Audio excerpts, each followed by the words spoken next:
whom God put forward as a propitiation by his blood. And so a propitiation is a satisfying of the penalty. There was a penalty to be paid for our sin. God is a holy God, and we had sinned against a holy God, and there was a penalty for that sin. His justice had to judge sin. God couldn't just ignore it and pretend it wasn't real, because that is not justice. No, in his justice, he had to judge sin and punish sin. And so our sin demanded a penalty. A price needed to be paid. And Jesus came and he paid that price to propitiate, to satisfy the demand. And his blood is a propitiation by his blood. His blood satisfied the wrath of God against sin.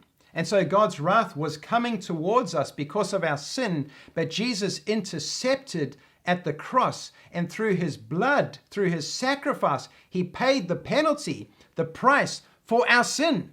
And so if Jesus has paid the price, we don't have to pay the price.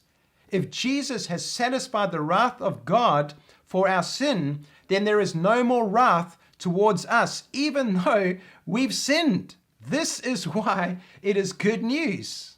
And so we couldn't pay for it by our blood or by anything else, because we were all in sin. You cannot pull yourself out of a deep pit with your shoelaces. It's impossible. And mankind was in a great debt of sin to God. No one could pay the price to satisfy the demand for justice. And yet Jesus came, and with his blood, he paid the price. And through his blood, he has redeemed us out of sin and out of slavery and out of death. And he's brought us into the kingdom. We've been justified, declared innocent, righteous.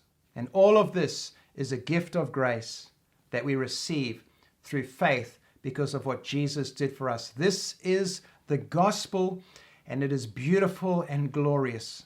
And so he is a propitiation by his blood to be received by faith. So again, in verse 25 here, Paul makes it very clear that everything that Christ did for us at the cross must be received by faith.